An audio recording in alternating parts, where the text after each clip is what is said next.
দশম শ্রেণীর যে প্রবন্ধটা নিয়ে প্রত্যেকটা স্টুডেন্টের মধ্যে একটা ভীতি সঞ্চার করে, সেই বাংলা ভাষার বিজ্ঞান প্রসঙ্গে আমি কয়েকটা প্রশ্ন আজকের আপলোড করছি। দেখো, এখানে মোটামুটি আমি 18খানা প্রশ্ন দিয়েছি। এই প্রশ্নগুলি খুবই ভাইটাল। যেমন দেখো, বাংলা ভাষার বিজ্ঞান প্রবন্ধটির রচয়িতাকে রাজশেখর বসু, বা রাজশেখর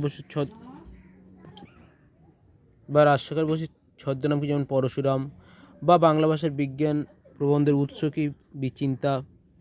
এরমভাবে ভালো ভালো প্রশ্ন 18খানা নির্বাচন করেছি, সবার ক্ষেত্রে এটা কাজে লাগবে। কিংবা দেখো, ছেলেবেলায় লেখক কার জ্যামিতি বই পড়েছিলেন? ব্রহ্মমোহন মল্লিক। এছাড়া বাংলা বৈজ্ঞানিক প্রবন্ধটিতে আরেকটি দোষ নজরে পড়ে, সেটা যেমন অল্পবিদ্যা ভয়ঙ্করী। কিংবা এই একটা কোটেশন, হিমালয় যেন পৃথিবীর মানদণ্ড, কে বলেছেন? কালিদাস। অরণ্য শব্দের আবিধানিক অর্থ কি? বন। অরণ্য রোদন ব্যঞ্জনাটির অর্থ কি? নিষ্ফল ক্ষেত। কিংবা শব্দের ত্রিবিধ অর্থ কি কি ছিল? অভিধা, লক্ষণা, ব্যঞ্জনা।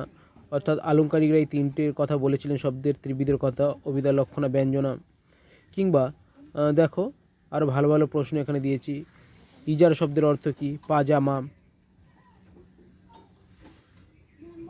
তাহলে এইভাবে, যেমন অমেরুদণ্ডীর বদলে লেখা যায় শিরদাঁড়াহীন। এভাবে 18টা প্রশ্ন খুবই ভাইটাল, প্রত্যেকের ক্ষেত্রে কাজে লাগবে। যারা আমার চ্যানেলটি এখনও সাবস্ক্রাইব করুন, অবশ্যই করো। লাইক, কমেন্ট, শেয়ার করো নতুন কন্টেন্ট পেতে। থ্যাংক ইউ যারা আমার চ্যানেলটা দেখছো, সবাইকে ধন্যবাদ।